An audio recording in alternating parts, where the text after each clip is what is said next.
아, 이런 것도 있습니까? 외국인은 최소 집값의 30%가 있어야 합니까? 아니요. 그렇지도 않아요. 대출을 받을 때 보는 게 뭐 딴 것만 보는 게 아니고 구매하는 건물이 임대 수익률이 높은지 그런 것도 보고 네. 그 투자자의 뭐 소득, 한국의 소득 그리고 뭐 한국에서 재산을 가지고 있으면 뭐 이런 주택을 가지고 있는지 그것도 다 재산으로 들어가거든요. 그래서 뭐 그런 것도 보고 신용도도 보고 보는 게 너무나 많기 때문에 뭐가 딱 정확하게 어떤 답이 있는 건 아니에요.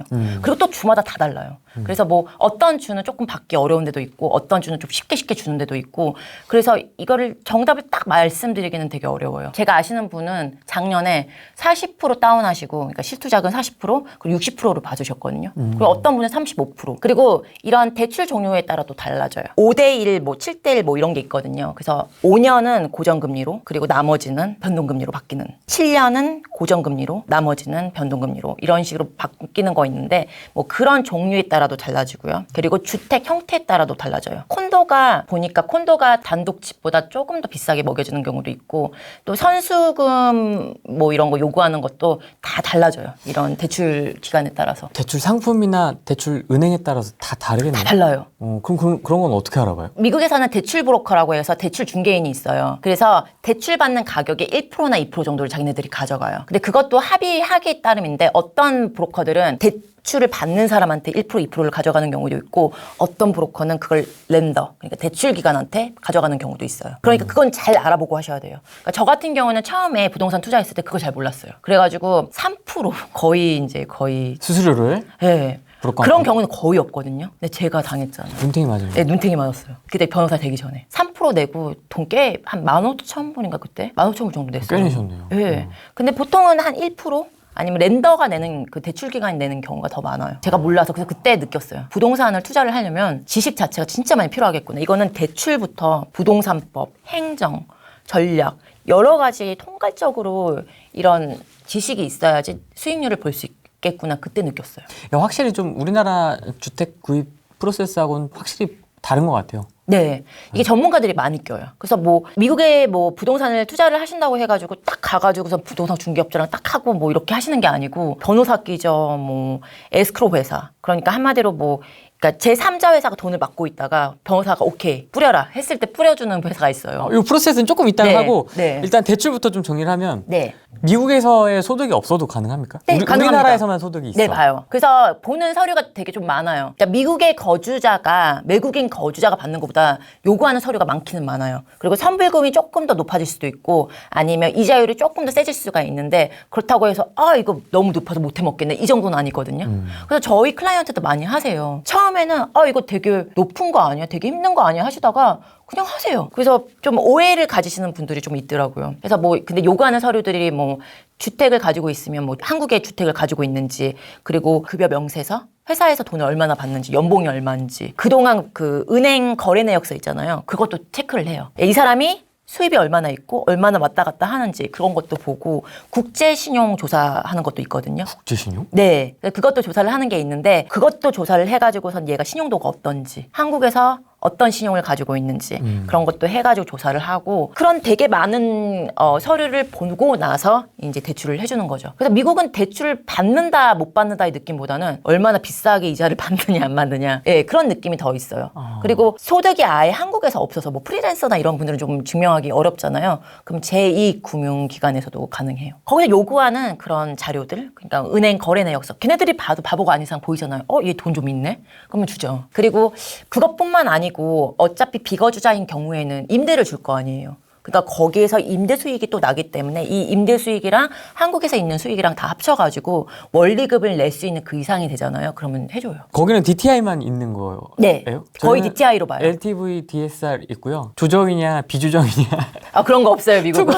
투가냐 15억 초과냐 아니냐 이거에 따라서 완전히 다르거든요. 네. 대출이 안 나오는 경우도 있어요. 네. 15억 초과면 뭐 얄짤없고 네. 그런 거 미국은 없어요. 심플하네. 네. 그러니까 딱 그 개인의 신용 네. 이것만. 네. 그런데 뭐 어떤 주 같은 경우에는 뭐 집이 100만 불이 넘으면 뭐 대출을 안 해준다는 데도 있긴 있더라고요. 근데 그런 거는 잘 모르겠고. 뉴욕, 뉴저지 기준으로는요? 거의 뭐 집값이 뭐 해봤자 8억, 7억이니까 거의 다 가능하시고. 뉴욕, 뉴저지는 뭐 아무래도 한국 은행들도 많고 한국 사람들이 너무 많이 사니까. 제가 살던 지역 시장님은 한국 사람이었어요. 그 정도로 한국인 커뮤니티가 되게 많이 형성되어 있는 곳이라서 그렇게 대출을 못 받아가지고 힘들어하시는 분들은 많이 없었어요. 외국인이라고 하더라도. 진짜 한국에서 신용도 진짜 빵이고 거의 뭐 사채 써가지고 맨날 도망다니고 이런 사람 아니라면 예, 거의 다 받을 수 있다고 보거든요. 재밌다. 저희는 항상 그 대출 상담할 때 저 대출 나와요 안 나와요가 먼저거든요. 네. 근데 미국은 얼마가 나오느냐가 중요한 네. 거겠네요. 그러니까 저희 팀에 이제 저희 회사 팀에 이제 대출 브로커가 또 있어요. 중개업자. 그래서 제가 이런 정보를 드릴 때 이제 그분하고 다 상의를 하고 하거든요. 한국인들 받을 수 있어요. 못 받아요. 그러니까 그거 받고 말고의 문제가 아니라고. 주택수도 상관이 없습니까? 아, 상관없어요.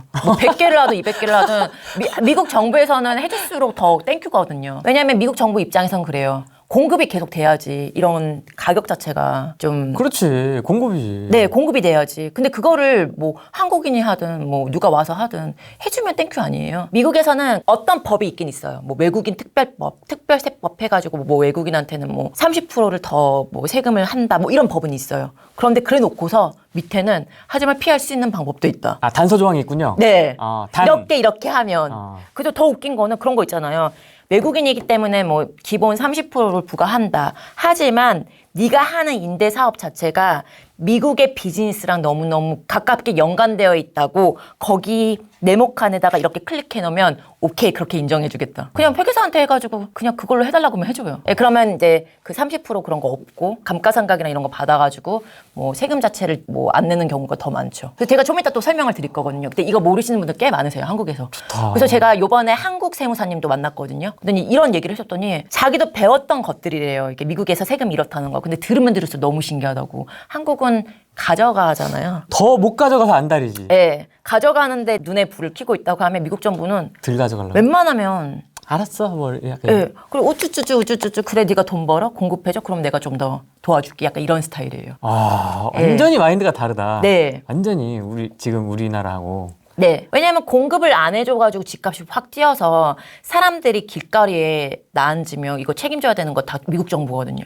그럴 바에는 외국인 뭐 투자자가 와서 계속 공급을 해줘서 집값을 계속 이렇게 안정적으로 형성을 해주면 땡큐니까 자기네들이 책임질 게 없어지니까. 그래서 너무 고맙다고 하죠. 그래서 트럼프가 한번 한국 정부에 대해서 한번 얘기한 적 있었어요. 이러한 부동산 같은 경우는 시장 자유경제에다 맡겨놔야지 자꾸 이런 식으로 규제하고 하면 돈 믿는 사람들은 자꾸 자금 유출이 될 거고 피해를 보는 사람들은 서민들일 거라고. 어차피 돈 있는 사람들은 변호사랑 회계사 통해 가지고 법의 망을 피해갈 수 있는 그런 것들이 계속 있을 수 있지만 서민들은 그게 아니잖아요. 그러니까 서민들은 계속 모든 피해를 몸으로 맡고 있다가 이제 거의 이제 무너진다는 거죠. 그게 트럼프가 했던 얘기였어요. 한국 규제에 대해서. 제가 예전부터 클라이언트한테 얘기를 했던 게 미국에서 대출 쉽게 받으려면 국제은행 있잖아요. 외국계 은행? 거기다가 계좌 터널하고 말을 많이 했었어요. 그걸 해놓으면 이게 기록들이 연동이 돼가지고 더 쉽게 받을 수 있거든요, 대출을. 그런데 지금 한국에 8개 그 은행계들, 외국계 은행들 지금 다 탈주선했어요. 예, 그래서 신문에 요번에도 나왔는데 뭐 시티은행도 요번에 나간다고 그러고. 네, 그러니까 도저히 이제 못 견디겠다고. 한국의 규제 때문에 여기서 못 살겠다고. 그래서 지금 시티은행도 나가고 뭐 HSBC 뭐 이런 은행들 있잖아요. 이런 은행들 지금 다 한국을 빠져나가고 있어요. 세계적 금융허브에서 한국이 이제 도태되고 있다는 거죠. 이거 규제가 너무 심하니까 이거는 여기서 도저히 어떻게 할 수가 없다. 그래서 지금 나갔어요. 공식적으로 발표를 하고 나갔어요. 그래서 은행을 열 수 있는 데가 거의 없다고 보시면 돼요. 그러니까 한국인들이 어떻게 대출을 더 쉽게 받기 위해서 방법이 있잖아요. 그런 방법들이 자꾸 사라진다는? 아니, 그런 마인드는 없습니까? 저희들끼리야 이제 이게 다 이해가 되는데, 야, 니네가 집값을 집을 사재기 해가지고 집값이 저렇게 다 올려놓은 거 아니야? 니네들이 담합하고 사재기 해가지고 온팡 다 수십 채씩 사놔가지고 니네가 집값 다 올려놓은 거 아니냐? 그런 얘기는 미국인들 사이에서는 없습니다. 아니요, 그런 건 없어요. 그럼 뭐 100개를 가지든 200개를 가지든 그건 뭐 사유재산인데 지네들이 뭘 하든 뭔 상관이냐. 예. 땅이 넓어서 그런가? 땅도 넓은 것도 있는 것 같아요. 그래서 뭐 다주택자에 대한 그런 것도 없고 특히 근데 미국 사람들은 이렇게 부동산 투자에 보다는 주식이나 연금에 많이 투자해요. 그렇죠. 네. 그렇죠. 그래서 거의 자산의 80%를 주식이나 이런 거에 하기 때문에 뭐 부동산 투자한다고 해가지고 뭐 그렇게 그냥 걔네들 스타일? 야, 저 한국인들 와가지고 저쪽 지역 집값 다 올려놨다 이런 얘기 안 해요? 그런 얘기 없어요. 야. 오히려 한국인들 들어와서 투자를 해놓으면 아 저기 집값 오르겠다. 여기 되게 깨끗해지겠네. 와 학군 장난 아니겠는데? 약간 이런 느낌이지. 그리고 미국 사람들이 한국에 대한 이미지도 되게 좋고. 아 그래요? 예, 한국인 딱 하면 되게 깨끗하고. 아, 깨끗하고? 예, 맨날 때 뺏긴다고. 아 땡겨. 예, 깨끗하고 집에서도 신발 안 신고 좀 약간 예의 바르고 공부 되게 잘하고 자녀들은 보통 사자 달린 직업 가지고 1세들 이민자들의 자녀들이 거의 다 이제 의사 뭐 변호사 이렇게 되잖아요. 뭐 그런 이미지 약간 그런 걸로 약간 고착됐죠. 아. 예, 열심히 사는 민족. 그리고 막 사람들이 저 보면 맨날 너 수학 잘하지? 저 진짜 못하거든요. 수학 잘한다고 한국 사람들. 약간 그런 이미지. 다른 나라 사람들에 대한 평가도 뭐 캐나다인이라든지 중국인이라든지 그냥 캐나다인 같은 경우에는 뭐 어떤 평가라기보다는 좀 성격이 레이백하다. 약간 그러니까 레이백. 그러니까 미국 같은 경우에는 특히 뉴욕 같은 경우에는 막 사람들이 좀 약간 고집도 있고 맨날 빨리 약간 이런 스타일이고 좀 약간 그러면 이제 캐나다는 조금 릴렉스하고 좀 약간 흐느적. 예, 흐느적. 그래서 동부랑 서부랑 맨날 싸워요. 서부 사람들은 이제 동부 사람들한테 성격 너무 급하고 맨날 빨리빨리 하려고 하고 도도하고 막 이런다고 하면 이제 동부 사람들은 서부 사람들한테 니네는 게으르고 맨날 느리고 그런 식으로 동부랑 서부랑 많이 싸워요. 중국 사람들은 투자 안 합니까? 중국 사람도 진짜 많이 우리나라 하죠. 아파트 많이 사거든요. 네, 중국 사람도 되게 많이 해요. 예전에 플러싱이라고 뉴욕에 지역이 하나가 있거든요. 퀸즈 지역인데 거기가 한인들이 많이 살던 지역이었어요. 그래서 거의 다 뭐 한인 뭐 상점들에 뭐 샵들에 그런 게 한인타운으로 되게 많이 발전하던 도시였는데 이제 중국 분들이 많이 들어왔죠. 그래서 먹어 버리셨죠. 접수. 예, 접수하셨어요. 접수하셔가지고 이 플러싱의 분위기가 많이 달라졌어요. 예전에 정말 한국 한인타운이었는데 지금은 이제 차이나타운? 예, 약간 차이나타운식으로 바뀌었고 중국인들 그런 샵들도 너무 많이 생겼고 느낌이 많이 달라졌어요. 네. 그 느낌이 과연 어떤 느낌일지. 미국 부동산 사고 싶어요. 다주택자 안 미워하는 나라. 마인드가 달라요. 취등록세는 없고요. 100불이고요. 네. 네. 그런데 이제 재산세를 그냥 세율로 보면 비싸 보일 수 있어요. 근데 그게 다 주마다 다 달라요. 세율 자체가 다 달라요. 하와이 같은 경우는 뭐 0.5%, 뭐 어디는 뭐 0. 몇 %. 근데 제일 높은 데가 뉴저지예요. 2.5% 정도 할걸요. 그래서 보통 재산세가 한 10,000불 정도 나와요. 근데 여기서 이제 좋은 거는 처음 몇백만 원 정도? 네. 여기서 좋은 거는 부부 합산 10,000불까지 소득 공제가 돼요. 그리고 싱글인 경우에는 이제 5,000불 공제가 되고.